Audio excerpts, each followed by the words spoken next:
નમસ્તે મિત્રો, રાધે રાધે, જય શ્રી કૃષ્ણ મિત્રો। આજે સવારે જ્યારે મહેશ તેના પાળેલા પુત્રને ફરાવીને ઘરે પરત ફર્યો ત્યારે વાસણ ધોતી તેની પત્ની સુનીતાએ ગુસ્સામાં એક પછી એક વાસણો પછાડવાનું શરૂ કર્યું। અરે શું થયું સુનીતા, શું તો કોઈ વાતથી નારાજ છે? મહેશે પૂછ્યું। ત્યારે સુનીતાએ મોઢું વગાડીને કહ્યું, ખબર નહીં આપણા દિવસો ક્યારે બદલાશે। દરેક જણ રજાઓ ગાળવા બીજા દેશોમાં જાય છે અને આપણે એવા છીએ જેમણે ભારતને પણ સંપૂર્ણ રીતે જોયું નથી। કેટલા સપનાઓ છે, આપણે પણ બીજા બધાની જેમ ક્યાંક બહાર જઈશું। આપણા બાળકો સોનુ અને સ્વીટીએ પણ આ વાત ઘણી વખત કહી છે, પણ તમે ટસથી મસ્ત નથી થતા, સુનીતા બોલી રહી હતી। પણ મહેશે તેની પત્ની શું બોલી રહી હતી તેના પર ધ્યાન જ નહોતો આપી રહ્યો। તેમની ગણના કરીને તેણે ચૂપચાપ પેપર વાંચવા બેઠો ત્યારે સુનીતાએ કહ્યું, ગઈકાલે જ મારી બહેનપણીએ મને ફોન કર્યો હતો। એ લોકો ફરવા વિદેશ ગયા છે। આ જુઓ, તેણે એક ફોટો લીધો છે અને મને મોકલ્યો છે। ઉપરથી કેવો નજારો છે, વિચારો, જો ફોટામાં આટલું સુંદર દ્રશ્ય હોય તો સામેથી જોવાથી કેટલી મજા આવે। સુનીતાએ તેના મોબાઈલમાં ફોટો તેના પતિ મહેશને બતાવ્યો અને મહેશે કહ્યું, અરે સુનીતા, આ હાઈ સોસાયટીના લોકોનું શું કહેવું? તેઓ જે ઈચ્છે છે તેના પર લાખો ખર્ચે છે। તેમની સાથે આપણી સરખામણી ન થઈ શકે। આવા મિત્રોથી દૂર રહેવું સારું, જેઓ પોતાના ફોટા બતાવીને બીજાના ઘરને આગ લગાડે છે, મહેશે કહ્યું। ત્યારે સુનીતાએ ગુસ્સાવાળી આંખોથી જોયું અને કહ્યું, હું વિદેશ જવાનું ક્યાં કહી રહી છું? ઓછામાં ઓછું આપણે ભારતની મુલાકાત તો લઈ જ શકીએ છીએ, પણ હું જે કહું તેનાથી તમને કાંઈ ફરક પડે છે? હું ગમે તે કહી દઉં, તમને તો બસ આરામથી પેપર વાંચવાથી મતલબ છે। આ પેપરમાંથી ફ્રી સમય મળે તો તમે કંઈક વિચારો ને, સુનીતાએ ગુસ્સામાં કહ્યું। ત્યારે મહેશ બોલ્યો, તું મારા પેપર વાંચવાથી આટલી ગુસ્સે કેમ થાય છે? બાળકોની ઉનાળાની રજાઓ આવવા દે, આ વિશે પણ વિચારીશું। એમ કહીને મહેશે વાત ટાળી દીધી। થોડા દિવસો શાંતિથી વીતી ગયા, પછી કંઈક એવું બન્યું જેની કોઈએ કલ્પના પણ નહોતી કરી। એક દિવસ મહેશ ઓફિસથી ઘરે પાછો આવ્યો ત્યારે જ તેનો ચહેરો આંસુઓથી ભરાઈ ગયો હતો। તેના ચહેરા પર નિરાશા અને ઉદાસી સ્પષ્ટ દેખાતી હતી। તેને જોઈને સુનીતાને ચિંતા થઈ રહી હતી અને બોલી, શું થયું? તમે ઠીક છો? ઓફિસમાં કંઈ થયું છે? તમે મને કેમ કંઈ કહેતા નથી? મારો જીવ નીકળી રહ્યો છે। તો મહેશે કહ્યું, કહેવાનું ક્યાં કંઈ બાકી રહી ગયું છે, તું જાતે જ જોઈ લે। આટલું કહીને મહેશે ખિસ્સામાંથી એક પરબડિયું કાઢ્યું। જ્યારે બાળકોએ પ્રશ્નાર્થ સાથે પરબડિયું ખોલ્યું ત્યારે તેમના મોં ખુલ્લા રહી ગયા। પછી સુનીતાએ અસ્વસ્થતાથી કહ્યું, મને કહો તો શું થયું? કોઈ કશું બોલ્યું નહીં। એટલે સુનીતાએ પત્ર હાથમાં લીધો અને વાંચવા લાગી અને આશ્ચર્યચકિત થઈ ગઈ। એના ચહેરા પર ખુશીની લહેર દોડી ગઈ। સુનીતાને વિશ્વાસ આવતો ન હતો। તેને મહેશ તરફ જોયું અને કહ્યું, શું તમને ખબર ખરેખર પ્રમોશન મળ્યું છે? તો મહેશે હસતા હસતા કહ્યું, શ્રીમદજી, માત્ર પ્રમોશન નહીં, કંપની તરફથી 5 લાખનું બોનસ પણ અને વિદેશ પ્રવાસ માટે ફેમિલી ટૂર પેકેજ પણ મળ્યું છે। આ સાંભળીને સુનીતાને પોતાના કાન પર વિશ્વાસ જ ના આવ્યો। ત્યારે મહેશે કહ્યું, મેડમ, તમને અમારું સરપ્રાઈઝ કેવું લાગ્યું? ભલે મોડું થાય, પણ તારો પતિ તારી ઈચ્છા ચોક્કસ પૂરી કરશે। તો તમે મને પહેલા કેમ ના કહ્યું? તમે તો મારો જીવ નીકાળી દીધો, સુનીતાએ હસતા હસતા કહ્યું। અને બંને બાળકોએ કહ્યું, તમે વિશ્વના બેસ્ટ પિતા છો, હવે અમે અમારા મિત્રોને કહીને આવીએ। આટલું કહીને બંને બાળકો ઘરની બહાર ભાગી ગયા। પછી સુનીતાએ ઉત્સાહમાં પૂછ્યું, ઠીક છે, બોલો, આપણે ક્યારે જવાનું છે? બસ આવતા અઠવાડિયે ફ્લાઇટ છે। આનો અર્થ એ કે અમારી પાસે તૈયારી માટે માત્ર 7 જ દિવસ છે, કહીને સુનીતા રસોડામાં રસોઈ બનાવવા ગઈ। રાત્રે ભોજન વખતે પણ વિદેશ પ્રવાસની વાત ચાલતી હતી। ત્યારે મહેશે કહ્યું, હું કાલે બેંકમાંથી પૈસા ઉપાડી લઈશ, તમે લોકો તમારી વસ્તુઓની યાદી તૈયાર કરી રાખજો। તમારે જે ખરીદવું હોય તે કાલે જ ખરીદી લેજો. મહેશ આટલું બોલે તે પહેલા જ બંને બાળકોએ તેમની માંગણીઓ કહેવાનું શરૂ કર્યું. એટલામાં તેમનો કૂતરો મોતી ભસવા લાગ્યો. તે જ સમયે મહેશ અને સુનિતાનું ધ્યાન તેમના કૂતરા તરફ ગયું અને બંને આશ્ચર્યથી એકબીજાની સામે જોવા લાગ્યા. ત્યારે મહેશે કહ્યું, સુનિતા, આપણે વિદેશ જઈશું તો મોતીને ક્યાં છોડીશું? પછી સુનિતા પણ વિચારમાં ખોવાઈ ગઈ અને તેણે એ કહ્યું, મેં આ વિશે તો વિચાર્યું પણ ન હતું. બધા વિચારતા રહી ગયા કે શું કરવું. ત્યારે બાળકોએ કહ્યું, મમ્મી ચાલો મોતીને નાનીના ઘરે છોડી આવીએ. સુનિતા કઈ બોલે તે પહેલા જ બાળકોએ તરત જ નાનીને ફોન કર્યો અને ફોન તેમની માતાને સોંપી દીધો. કેમ છો માં? સુનિતાએ પૂછ્યું. તો બીજી બાજુથી મમ્મીનો અવાજ આવ્યો, હું ઠીક છું દીકરી, કેમ છો બધા? હા માં, અમે બધા ઠીક છીએ. અમે વિદેશ પ્રવાસે જવાના છીએ, પણ અમને સમજાતું ન હતું કે મોતીને ક્યાં છોડવો. જો તમે તેને થોડા દિવસો માટે રાખી શકો તો. સુનિતાની વાત સાંભળીને તેની માએ કહ્યું, દીકરી, તારી ભાભી પણ થોડા દિવસો માટે તેના માતા પિતાના ઘરે ગઈ છે અને મને પણ ઘૂંટણમાં દુખાવો છે, તેથી હું કામ કરી શકતી નથી.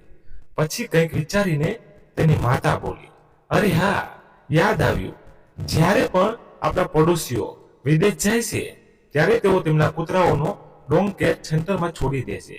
તમે લોકો ત્યાં ડોગ કેર સેન્ટર શોધો. ઓકે માં, કોઈ વાંધો નહીં. આટલું કહીને સુનિતાએ ઉદાસ થઈ ફોન કટ કરી દીધો.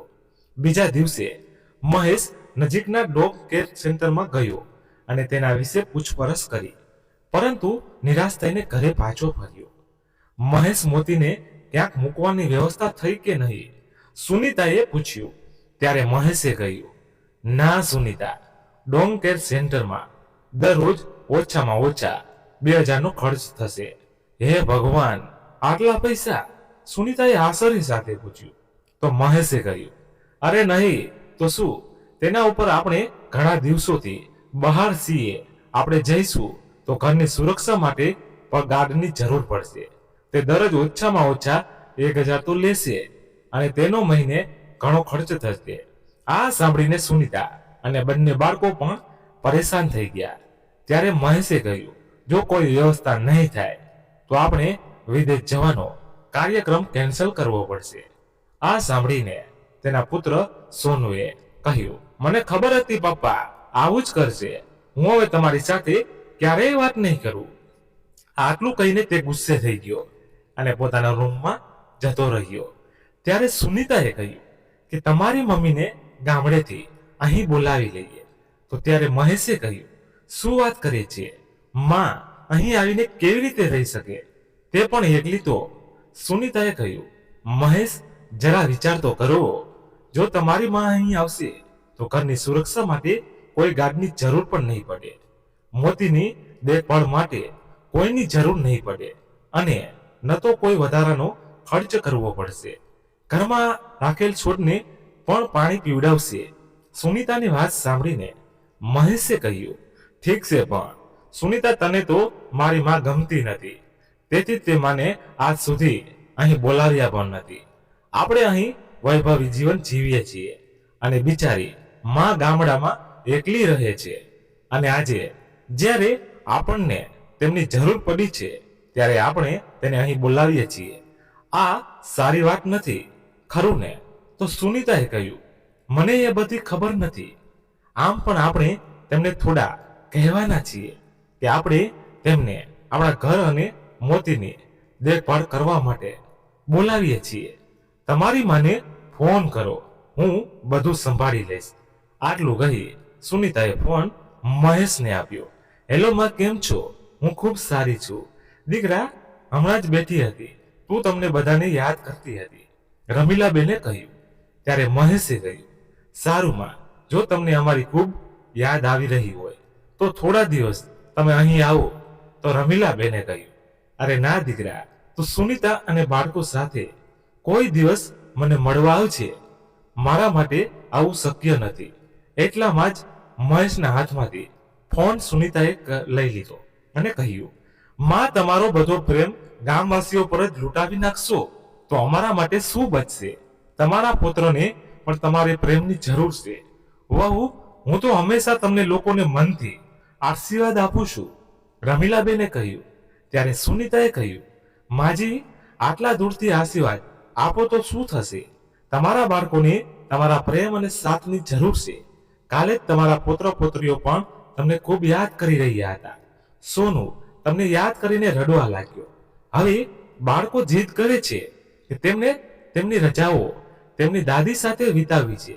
તેથી જ હું કહું છું, આજે તમારા કપડાં પેક કરી અને ટ્રેન પકડી અહીં આવી જાઓ. આટલા વર્ષો પછી પુત્રવધુએ આટલા આદરપૂર્વક વાત કરી અને પ્રેમથી પોતાના ઘરે બોલાવી. આ જોઈને રમીલાબેન આનંદથી ભરાઈ ગયા. તેઓ પોતાને રોકી શક્યા નહીં અને ખૂબ આનંદથી દીકરા અને પુત્રવધુના ઘરે જવાની તૈયારી કરવા લાગ્યા. રમીલાબેનના પતિનો લગભગ 3 વર્ષ પહેલા અવસાન થયું હતું. જ્યારે તે જીવતા હતા ત્યારે આખા ગામમાં એમનું ખૂબ માન હતું. રમીલાબેન સાદા સ્વભાવના હોવા છતાં તેમના પતિના ગયા પછી રમીલાબેન ગામમાં તેમના ઘરે એકલા રહેતા હતા. પણ ગામના બધા તેમની પૂરી કાળજી લેતા હતા. ગામડાના બાળકો પણ તેમને એકલા છોડતા નહીં. ઘણીવાર બધા બાળકો એમની પાસે આવતા અને વાર્તા સંભળાવતા. ગામમાં કોઈ સમસ્યા હોય તો રમીલાબેન હંમેશા તેમની મદદ કરવા તૈયાર રહેતા અને તેથી જ ગામના દરેક વ્યક્તિને તેમના માટે હૃદય પ્રેમ અને આદર હતો. તેમના પતિને પેન્શન મળતું હતું, જે તેના માસિક ખર્ચને પહોંચી વળવા માટે પૂરતું હતું. રમીલાબેને ખુશીથી તેમની વહુના ઘરે જવા માટે ચણાના લોટના લાડુ, કોયા બરફી અને કેટલાક ખારા નાસ્તા તૈયાર કર્યા. તેમને તેમની મદદ માટે તેમના પાડોશીઓને પણ બોલાવ્યા. બીજા દિવસે રમીલાબેન પોતાના ઘરની જવાબદારી ગામના લોકોને સોંપીને ટ્રેનમાં ચડી ગયા અને લગભગ 3 કલાકની મુસાફરી પછી તેમના પુત્રના શહેર પહોંચ્યા. જ્યારે તે સ્ટેશન પર પહોંચ્યા ત્યારે તેમને જોયું કે તેમનો દીકરો, વહુ અને પોતરો તેમની આતુરતાથી રાહ જોઈ રહ્યા હતા.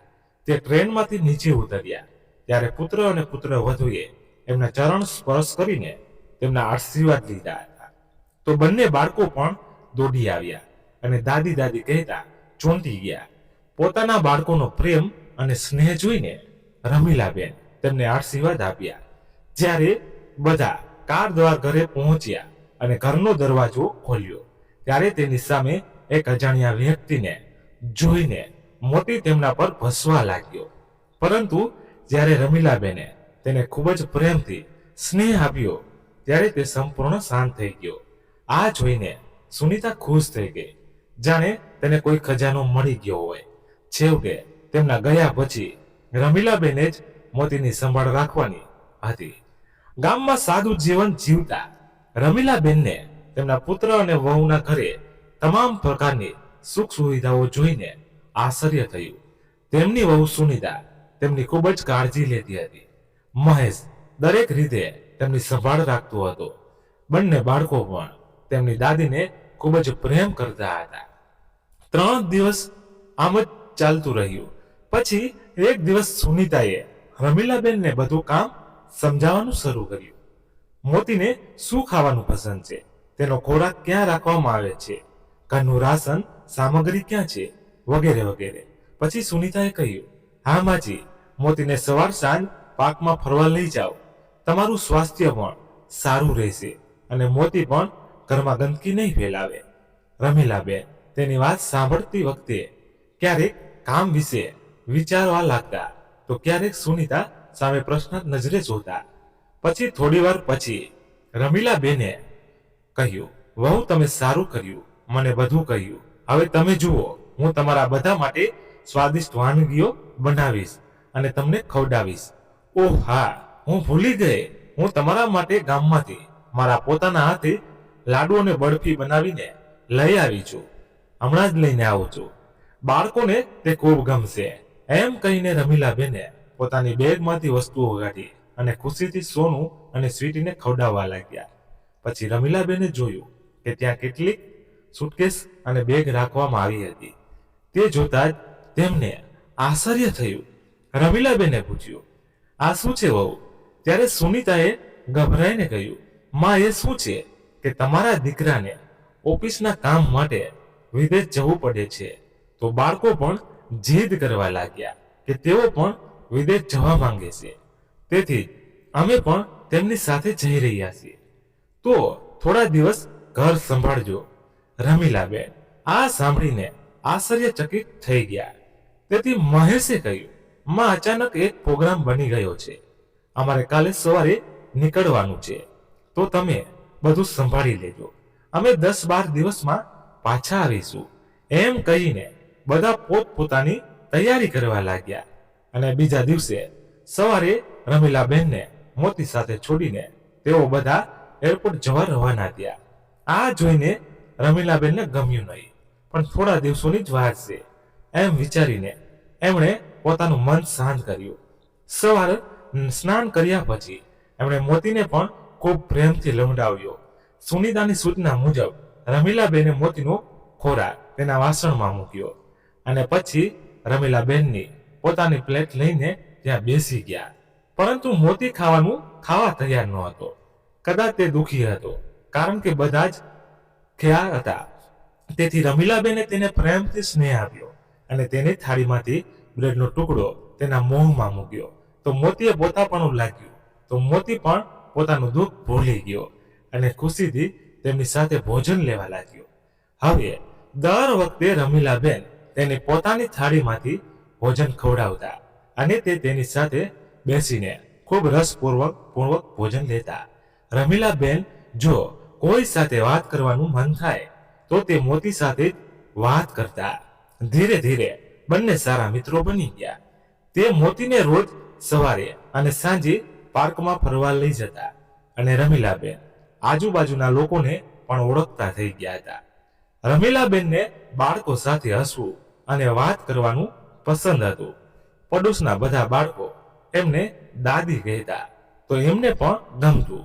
ઘણીવાર બાળકો તેમના ઘરે આવતા, ક્યારેક લૂડો કેરમ રમવા, તો ક્યારેક તે દાદી પાસેથી વાર્તો સાંભળવા. ક્યારેક રમીલાબેન કામમાં વ્યસ્ત હોય ત્યારે બાળકો મોતી સાથે રમવા લાગતા. રમીલાબેન તે જ મીઠાઈઓ જે તેના પુત્ર માટે લાવ્યા હતા તે બાળકોને આપતા હતા, તો બધા બાળકો ખૂબ ઉત્સાહથી ખાધા. આ બધી બાબતોમાં દિવસ ક્યારે વીતી જતો તેની તેમને ખબર પણ ન હતી. એક રાત્રે જ્યારે તે સૂવા ગયા ત્યારે એમને બાળકના રડવાનો અવાજ સંભળાયો. ઘણીવાર થઈ ગઈ હતી, પણ બાળક રડતું રહ્યું.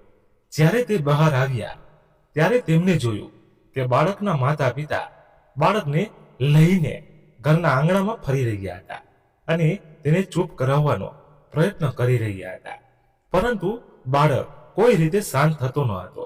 બંને ખૂબ જ પરેશાન થઈ ગયા હતા. હું અને માજી ખબર નહીં શું થયું છે, આને બસ રડતી રહે છે. ત્યારે બાળકની માતાએ રમીલાબેનને કહ્યું. ત્યારે રમીલાબેને તરત જ તેને અંદર લઈ આવ્યા અને તેની નાભી અને પેટ પર હિંગ લગાવવા લાગ્યા. થોડી વાર પછી બાળક સાવ શાંત થઈ ગયું. પછી રમીલાબેન તેની સાથે તેની જ ભાષામાં વાત કરવાનું શરૂ કર્યું અને તે હસવા લાગી. આ જોઈને બાળકના માતા પિતા આશ્ચર્યચકિત થઈ ગયા. માજી, તમે અદ્ભુત જાદુગર છો. તમારા હાથમાં આવતા જ બાળક હસવા લાગ્યું. આ કહેતી વખતે બંને જણા રમીલાબેનનો આભાર માનતા થાક્યા નહીં. અરે વહુ, નાના બાળકોને ક્યારેક કેસ થાય છે, જેના કારણે તે રડવા લાગે છે અને આપણે ચિંતિત થઈ જઈએ છીએ કે બાળકને શું થયું છે. હવે તું જા અને આરામથી સૂઈ જા, તે પરેશાન કરશે નહીં. આટલું કહીને રમીલાબેન પણ અંદર આવી ગયા. રમીલાબેન વિચારવા લાગ્યા કે દીકરો અને વહુને ગયાને ઘણા દિવસો થઈ ગયા છે, પણ આજ સુધી ન તો તેઓ આવ્યા છે, ન તો ફોન કરીને કંઈ કહ્યું છે પૂછવા માટે તે લોકો કેવા છે અને ક્યારે આવે છે. રમીલાબેને તેના પુત્ર મહેશને ફોન લગાવ્યો, પણ ફોન કનેક્ટ થતો ન હતો. ખબર નહીં બાળકો ક્યારે આવશે. તેઓએ મને થોડા દિવસો માટે જવાનું કહ્યું હતું. એમ વિચારીને રમીલાબેન જઈને પલંગ પર સૂઈ ગયા. એક સવારે રમીલાબેન મોતીને પાર્કમાં લઈ ગયા ત્યારે સુનીતાની મિત્ર મીના પણ પાર્કમાં આવી હતી મોતી સાથે. અજાણી વૃદ્ધ મહિલાને જોઈને તે આશ્ચર્યચકિત થઈ ગઈ. પછી એક પડોશીએ તેને કહ્યું કે એ સુનીતાની સાસુ છે, ગામડેથી આવી છે.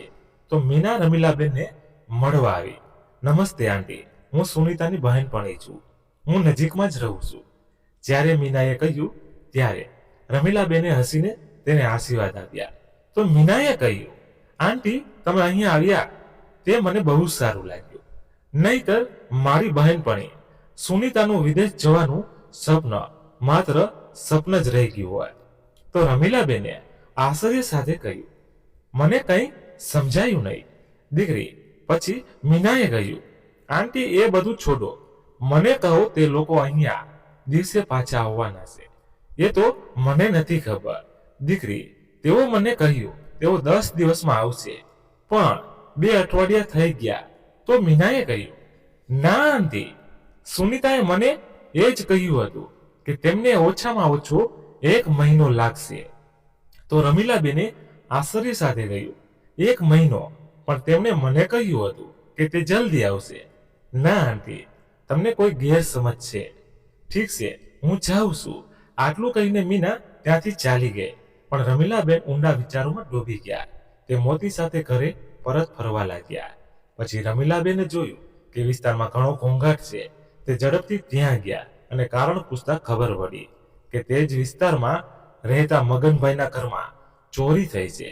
આવતા અઠવાડિયે તેમની પુત્રીના લગ્ન હતા અને ચોરોએ તમામ દાગીનાની ચોરી કરી હતી. આ સાંભળીને રમીલાબેનને ખૂબ જ દુઃખ થયું. બિચારા પરિવારના સભ્યો કેટલા ચિંતિત હશે તે વિચારતા રમીલાબેન મોતી સાથે તેમના ઘરે પરત ફર્યા. ઘરે પહોંચતા જ એટલામાં ફોન રણક્યો. રમીલાબેન ફોન ઉપાડ્યો ત્યારે અવાજ તેમના પુત્ર મહેશનો હતો. માં, ત્યાં બધું બરાબર છે ને? મોતીએ તમને બહુ હેરાન તો નથી કર્યા ને? તો રમીલાબેને કહ્યું, હા દીકરા, બધું સારું છે. અમે બંને એકબીજાની ખૂબ કાળજી રાખીએ છીએ.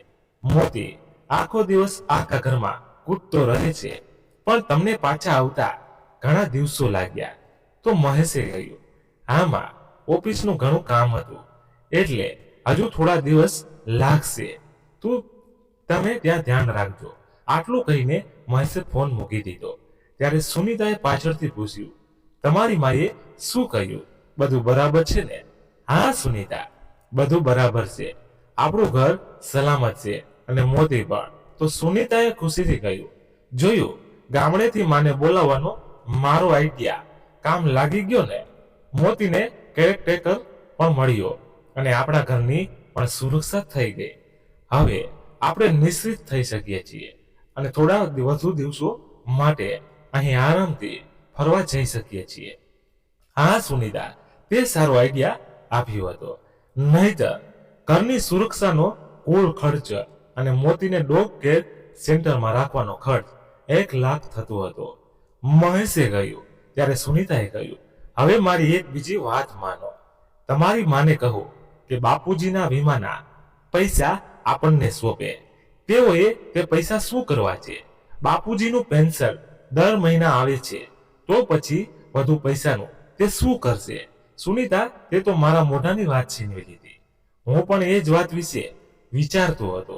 પણ મહેશ, તમારી માં પૈસા આપશે ને? સુનીતાએ પૂછ્યું. મહેશે કહ્યું, કેમ નહીં આપશે?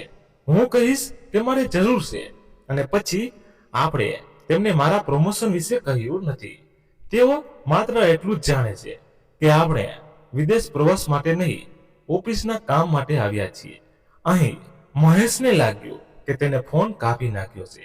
જ્યારે ફોન ચાલુ હતો અને રમીલાબેન મહેશ અને સુનીતા વચ્ચેની તમામ વાતચીત સાંભળી રહ્યા હતા. પુત્ર અને પુત્રવધુના વિચારો જાણીને રમીલાબેનના પગ નીચેથી જમીન સરકી ગઈ. તેઓ માની શકતા ન હતા કે તેમનું પોતાનું બાળક ફક્ત તેના પોતાના સ્વાર્થ કારણસર આટલું નીચું જઈ શકે છે. ત્યારે રમીલાબેને પોતાની જાતને કહ્યું કે આ કળિયુગમાં માતાની મમતા અને પ્રેમ કરતા લોભ અને સ્વાર્થ વધારે છે. પણ મારો મહેશ એવો ક્યારેય ન હતો. આવું વિચારતા રમીલાબેનની આંખમાંથી આંસુ વહેવા લાગ્યા. પછી તેઓએ બહારથી થોડો અવાજ સંભળાયો અને એમ્બ્યુલન્સનો અવાજ આવવા લાગ્યો. પણ રમીલાબેનના મનમાં એટલી બધી ઉથલ પાથલ હતી કે બહારના અવાજ અને ઘોંઘાટની તેમના પર કોઈ અસર થતી ન હતી. તે લાંબા સમય સુધી ચૂપચાપ બેસી રહ્યા અને આંસુ વહાવતા રહ્યા. ન તેમને ભૂખ લાગી કે ના તરસ. મહેશની બાળપણથી લઈને આજ સુધીની તમામ યાદો રમીલાબેનના મનમાં ઘૂમી રહી હતી. તે અચાનક તેમનું ધ્યાન મોતી તરફ ગયું, જે ભૂખના કારણે પૂંછડી હલાવીને તેમની આસપાસ ફટકતો હતો. રમીલાબેને ઝડપથી એમના આંસુ લૂછી નાખ્યા અને મોતી માટે ખાવાનું લઈ આવ્યા. પરંતુ મોતી હંમેશા રમીલાબેનના ખાધા પછી ખાવાનું ખાતું હતું. તેથી રમીલાબેનની ઈચ્છા ન હોવા છતાં એમને 2 કોડિયા ખાવા પડ્યા. સાંજે જ્યારે રમીલાબેન બહાર આવ્યા ત્યારે એમને ખબર પડી કે મગનભાઈ, જેમના ઘરમાં ચોરી થઈ હતી, એમને જીવન પણ ટૂંકાવવાનો પ્રયાસ કર્યો હતો. આ સાંભળીને રમીલાબેનને આશ્ચર્ય થયું. બીજા દિવસે જ્યારે મગનભાઈ હોસ્પિટલમાંથી ઘરે પરત ફર્યા ત્યારે રમીલાબેન તેમને મળવા ગયા અને સમજાવવા લાગ્યા, જુઓ ભાઈ, જીવનમાં ઉતાર ચઢાવ આવે છે, પરંતુ એનો અર્થ એ નથી કે વ્યક્તિ પોતાનું જીવન સમાપ્ત કરવાનું વિચારી લે. તો મગનભાઈએ કહ્યું, ના બહેન, તમને ખબર નથી કે કેટલા દુઃખમાંથી પસાર થઈ રહ્યો છું. આખો દિવસ મહેનત કરીને 4 પૈસા ઘરે લાવ્યા પછી હું ખર્ચ પણ કાઢી શકતો નથી. ખૂબ જ મુશ્કેલીથી મારી પુત્રીના લગ્ન માટે પૈસા ભેગા કરીને ઘરેણાં બનાવડાવ્યા હતા, પણ ભગવાનથી મારું સુખ જોવાતું નથી. હવે દીકરીના લગ્ન કેવી રીતે થશે, શું કરું સમજાતું નથી. આટલું કહીને મગનભાઈ રડી પડ્યા. મગનભાઈની હાલત જોઈ રમીલાબેનનું હૃદય દ્રવી ઉઠ્યું. ચિંતા કરશો નહીં, ભગવાનમાં શ્રદ્ધા રાખો, બધું બરાબર થઈ જશે, રમીલાબેને કહ્યું. દીકરીના પિતાની લાચારી જોઈને રમીલાબેનથી રહેવાયું નહીં અને બીજા દિવસે રમીલાબેને તેમના ગામમાં ફોન કર્યો અને તેમના પડોશીઓને 1 લાખ રૂપિયા મોકલવાનું કહ્યું. અને રમીલાબેને એમ પણ કહ્યું કે તેઓ ગામમાં આવ્યા પછી તેઓ પરત કરશે. હવે ગામમાં રમીલાબેનની વાતને કોણ અવગણી શકે. બીજા જ દિવસે પૈસા તેમને પહોંચાડવામાં આવ્યા. પૈસા લઈને રમીલાબેન મગનભાઈના ઘરે ગયા અને બધા પૈસા તેમને આપી દીધા. આ જોઈને મગનભાઈ બોલ્યા, અરે આ શું છે? જ્યારે મગનભાઈએ પેકેટ ખોલીને જોયું તો પૈસા જોઈને તે ચોંકી ગયા અને કહ્યું, આટલા બધા પૈસા? તો રમીલાબેને કહ્યું, હવે તો તમારી દીકરીના લગ્ન થઈ જશે. ત્યારે મગનભાઈએ કહ્યું, અરે ના, હું આ પૈસા નહીં લઈ શકું. એ માત્ર તમારી દીકરી નથી, અમારી પણ દીકરી છે. જો તમે ના પાડશો તો મને ગમશે નહીં. બસ મને તમારી મોટી બહેન સમજો. જ્યારે રમીલાબેને કહ્યું ત્યારે મગનભાઈએ આંખમાં આંસુ સાથે કહ્યું, હું તમારો આ ઉપકારનો બદલો કેવી રીતે ચૂકવીશ? તો રમીલાબેને કહ્યું કે એક મનુષ્ય તરીકે અન્ય મનુષ્યોને મદદ કરવી એ આપણી ફરજ છે, આમાં કોઈ ઉપકાર નથી. રમીલાબેનના આ પગલાની આસપાસના તમામ લોકોએ પ્રશંસા કરી. બાકીના પડોશીઓ પણ મગનભાઈને મદદ કરવા આગળ આવ્યા અને લગ્ન ખૂબ જ સારી રીતે સંપન્ન થયા. રમીલાબેન હમણાં જ ઘરે પાછા ફર્યા હતા અને બેઠા હતા ત્યારે તેમની વહુ સુનીતાએ ફોન કર્યો, માજી કાલે બપોર સુધીમાં ઘરે પહોંચી જઈશું, જમવાનું તૈયાર રાખજો અને હા, ઘરની સાફ સફાઈ કરીને રાખજો. મને ઘર એવું જ જોઈએ છે જેવું હું તમને છોડીને ગઈ હતી. ઠીક છે વહુ, રમીલાબેને કહ્યું અને ફોન મૂકી દીધો. બીજા દિવસે સવારે રમીલાબેન બહુ વહેલા ઉઠ્યા. આજે તેમના પતિની પુણ્યતિથિ હતી, તેથી મંદિર જતા પહેલા તેઓ વહેલી સવારે નાહી ધોઈને તૈયાર થઈ ગયા. ભગવાનને ભોગ લગાવવા માટે તેઓ રસોડામાં ગયા અને હલવા પૂરી બનાવવાનું શરૂ કર્યું અને ગરીબોને વહેંચવા માટે થોડું ભોજન પણ તૈયાર કર્યું. રમીલાબેન મોતીને ઘરે છોડીને મંદિરે ગયા. રમીલાબેને જઈને ભગવાનને પ્રણામ કર્યા અને તેમના પતિની આત્માની શાંતિ માટે પ્રાર્થના કરી. તેઓ મંદિરની બહાર આવ્યા. તેમણે બધા ગરીબોને ભોજન વેચવાનું શરૂ કર્યું. ત્યારે તેમની નજર ત્યાં બેઠેલી એક વૃદ્ધ સ્ત્રી પર પડી. જલ્દી તે તેનું ખાવાનું આપવા તેની નજીક જવા લાગ્યા તો તેણે સાડીના પલ્લુ વડે પોતાનો ચહેરો છુપાવી દીધો. તે સ્ત્રી તેની ઊંચાઈ અને શરીરના કારણે રમીલાબેનને પરિચિત લાગતી હતી.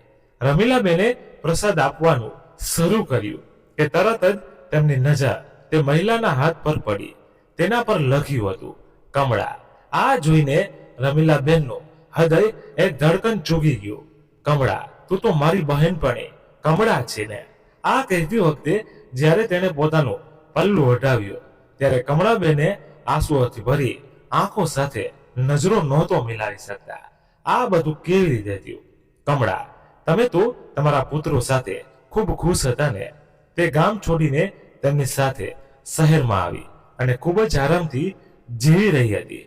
તો કમળાબેને રડતા રડતા કહ્યું, હું શું કહું તમને રમીલા, અમારા બંને પુત્રોને મોટા શહેરમાં સારી નોકરી મળી ગઈ હતી. તેથી અમે પોતાને ધન્ય માનવા લાગ્યા. પછી બંને દીકરા અને વહુઓ પણ અમને તેમની સાથે અહીં લઈ આવ્યા. અમે પણ તેમની સાથે સુખી જીવન જીવતા હતા. મોટા દીકરાના ઘરે 4 મહિના અને નાના દીકરાના ઘરે 4 મહિના રહ્યા. થોડા મહિના પહેલા જ્યારે મારા પતિનું અવસાન થયું ત્યારે પુત્રોએ ગામનું ઘર વેચવાની જીદ કરી. બધા ગામ લોકોએ મને કેટલું રોક્યું હતું. કહ્યું હતું જીવતી હોઉં ત્યાં સુધી ઘર વેચવું નહીં, પણ હું સંમત ન થઈ. મેં વિચાર્યું કે જ્યારે પોતાના બાળકો સાથે જ વૃદ્ધાવસ્થા પસાર કરવાની છે તો પછી બાળકોની વાત સાંભળવામાં શું વાંધો છે? પણ પોતાનો હિસ્સો લઈને મોટો દીકરો પત્ની અને બાળકો સાથે વિદેશ જતો રહ્યો તો મારા નાના પુત્ર અને પુત્રવધુએ પણ મારી જવાબદારી લેવાની ના પાડી દીધી. મારા એક ખોટા નિર્ણયનું આ પરિણામ હતું કે આ ઉંમરે હું દરની ઠોકરો ખાવા મજબૂર છું. 2 દીકરા હોવા છતાં મારું પોતાનું કોઈ નથી. હું વૃદ્ધાશ્રમમાં જવાનું વિચારી રહી છું. આટલું કહીને કમળાબેન રડી પડ્યા. રમીલાબેને આંસુ લૂછ્યા અને કહ્યું, અરે વૃદ્ધાશ્રમ કેમ? તમે મારી સાથે આવો. રમીલાબેન તેની બહેનપણીને ઘરે લઈ આવ્યા. કમળા, હું નાસ્તો તૈયાર કરું ત્યાં સુધી તું હાથ મોઢ ધોઈ લાવ અને આ લાડુ ખા. મેં તેને મારા પોતાના હાથે બનાવ્યું છે. બાળકો માટે લાવી હતી પણ તેમની પાસે લાડુ ખાવાનો સમય ન હતો કારણ કે તેમને વિદેશ જવાનું હતું. આટલું કહેતા રમીલાબેનની આંખોમાં આંસુઓ ભરાઈ ગયા અને તે નાસ્તો તૈયાર કરવા રસોડામાં ગયા. બંને બહેનપણીઓ વાત કરતા કરતા નાસ્તો કર્યો. એક ક્ષણે ડોરબેલ વાગી. રમીલાબેને દરવાજો ખોલ્યો તો સામે સુનીતા અને મહેશ ઊભા હતા. પણ સુનીતાએ પોતાના ઘરમાં એક અજાણી વ્યક્તિ જોઈ. અજાણી વ્યક્તિને જોઈ સુનીતા પ્રશ્નાર્થ નજરે રમીલાબેન સામે જોવા લાગી. પછી રમીલાબેનને કહ્યું, વહુ આ મારી બહેનપણી છે. બિચારી ખૂબ જ પરેશાન અને ઉદાસ છે, તેથી જ હું તેને મારી સાથે. રમીલાબેન પોતાનું વાક્ય પૂરું કરે એ પહેલા જ સુનીતા ચીસ પાડી ઉઠી. હા હા, અમે અહીં એક ધર્મશાળા ખોલી છે. જે કોઈને પણ ઘરની અંદર લઈ આવો. અને આ સમાજ સેવા કેટલા સમયથી ચાલી રહી છે. શું બોલો છો વહુ? રમીલાબેન આશ્ચર્યથી બોલ્યા. પછી મહેશે કહ્યું, માં સુનીતા સાચું કહે છે. આ આપણું ઘર છે, કોઈ વૃદ્ધાશ્રમ નથી. આ સાંભળીને રમીલાબેન તનબંધ થઈ ગયા અને પછી તેમણે કહ્યું, હા તમે સાચું કહ્યું. આ ઘર તમારું છે, મારું નહીં. કારણ કે તમે લોકોએ મને આ ઘરમાં એટલે જ બોલાવી હતી કે જેથી હું તમારી ગેરહાજરીમાં આ ઘર અને મોતીની દેખરેખ રાખું. મારી એક ચોકીદારી કરતા વધારે શું હેસિયત છે? તો પછી હું મારી બહેનપણીને ક્યાં હકથી અહીં લઈ આવી શકું. હવે આ ઘરના માલિકો ઘરે પાછા ફર્યા છે તો આ ચોકીદારનું શું કામ? કદાચ તમારા ઘરમાં અમારા જેવા લોકો માટે જગ્યા ન હોય, પણ મારા ગામમાં અને મારા ગામવાસીઓના હૃદયમાં ઘણી જગ્યા છે. હું મારી બહેનપણી સાથે સાંજની ટ્રેનમાં મારા ગામે પાછી જતી રહીશ. આટલું કહીને રમીલાબેનની આંખમાંથી આંસુ વહેવા લાગ્યા. જીસોનું અને સ્વીટી આવીને દાદીમાને ગળે લાગી ગયા અને રડતા રડતા કહ્યું, ના દાદી, તમે અમને છોડીને ન જશો. બાળકોના નિર્દોષ શબ્દો સાંભળીને રમીલાબેને બંને બાળકોને ચુંબન કર્યું અને કહ્યું, દીકરાઓ, હું તમને મળી શકી. મારા માટે આટલું જ પૂરતું છે. મારો પ્રેમ અને આશીર્વાદ હંમેશા તમારી સાથે રહેશે.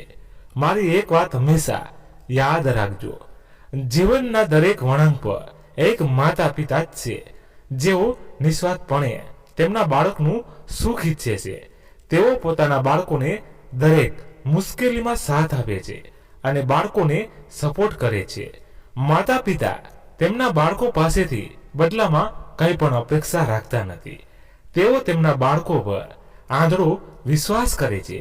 તેથી તમે બંને તમારા માતા પિતાના વિશ્વાસને ક્યારેય તોડતા નહીં, કારણ કે જ્યારે વિશ્વાસ તૂટે છે ત્યારે મા બાપને ખૂબ દુઃખ થાય છે. રમીલાબેનની વાત સાંભળીને સુનિતા અને મહેશને તેમની ભૂલનો અહેસાસ થવા લાગ્યો. ત્યારે રમીલાબેને તેની વહુ સુનિતાને કહ્યું, વહુ, આ જો તમારું ઘર એવું જ છે જેવું તમે છોડીને ગયા હતા. તેમ છતાં નોકરાણીથી કંઈ છૂટી ગયું હોય તો મને માફ કરજો.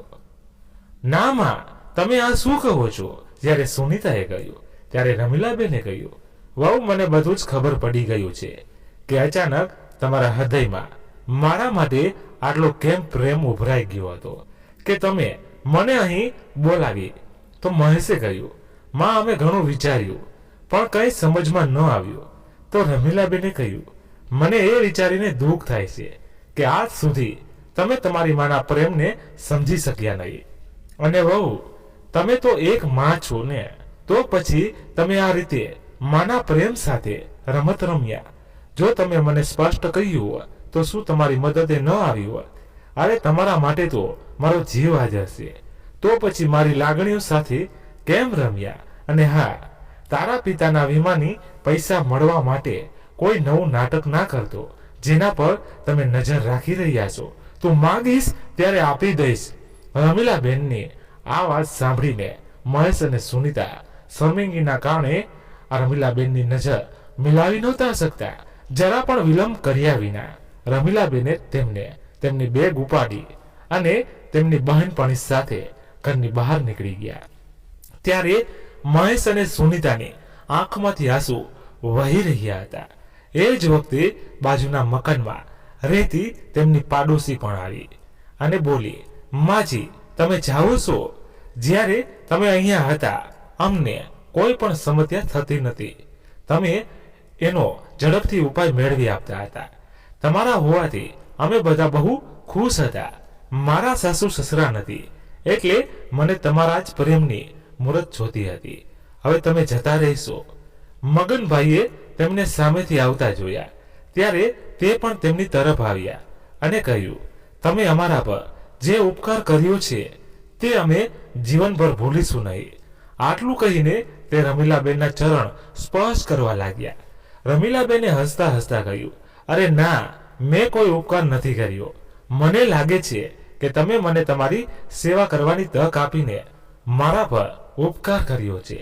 તે જ સમયે સોનુ અને સ્વીટી સાથે વિસ્તારના તમામ બાળકો પણ ભેગા થયા અને બધા એક અવાજે દાદીમાં ન જાઓ કહેવા લાગ્યા. દરેકનો આટલો પ્રેમ જોઈને રમીલાબેનની આંખો આંસુઓથી ભરાઈ ગઈ. ત્યારે સુનિતા અને મહેશ અશ્રુભીની આંખો સાથે હાથ જોડીને રમીલાબેનની સામે ઊભા હતા. મહેશે કહ્યું, માં, અમને માફ કરો. હું જાણું છું કે મેં એવી ભૂલ કરી છે જેની કોઈ ક્ષમા નથી, પરંતુ તમે એક માં છો જે તમારા બાળકની દરેક નાની મોટી ભૂલોને માફ કરી દેશે. મારે મારું ભૂલનું પ્રાયશ્ચિત કરવું છે. માં, બસ એક તક આપો તમારી સેવા કરવા માટે. તો સુનિતાએ કહ્યું, માં, અમને છોડીને જશો નહીં. તમે બંને અહીં જ રહો. હું વચન આપું છું કે અમે તમને ફરિયાદ કરવાની કોઈ તક નહીં આપીએ. તો રમીલાબેને કહ્યું, મારા બાળકો, તમને તમારી ભૂલ સમજાઈ ગઈ. મારા માટે આટલું જ બહુ છે. મને તમારાથી કોઈ ફરિયાદ નથી, પણ મારે ગામ જવું જ છે. ત્યાં મારું પોતાનું ઘર છે. ત્યાં રહીને હું રાહત અનુભવું છું. અમે બંને બહેનો અમારી બાકીની જિંદગી ત્યાં ખુશીથી વિતાવીશું. રમીલાબેને તમામ બાળકોના માથા પર પોતાનો પ્રેમાળ હાથ રાખ્યો અને બધાને ખૂબ જ આશીર્વાદ આપ્યા. જેવા રમીલાબેન ઓટોમાં બેસવા ગયા ત્યારે તેમને લાગ્યું કે કોઈ તેમને પાછળથી રોકી રહ્યું છે. જ્યારે રમીલાબેને પાછળ જોયું તો મોતીએ તેમનો સાડીનો છેડો પકડી લીધો હતો. મોતીને જોઈને રમીલાબેનની આંખો ફરી આંસુઓથી ભરાઈ ગઈ, પણ તે પોતાની જાતને નબળી પડવા દેવા માંગતા ન હતા. તેથી પછી પોતાની જાત પર કાબુ રાખ્યા બાદ તેમણે પોતાના સાડીનો છેડો હટાવી લીધો અને કમળાબેન સાથે ઓટોમાં બેસી ગયા. તો મોતી પણ આવીને તેમની પાસે રિક્ષામાં બેસી ગયો. મોતીના તેમના પ્રત્યેનો પ્રેમ જોઈને બધા આશ્ચર્યચકિત થઈ ગયા.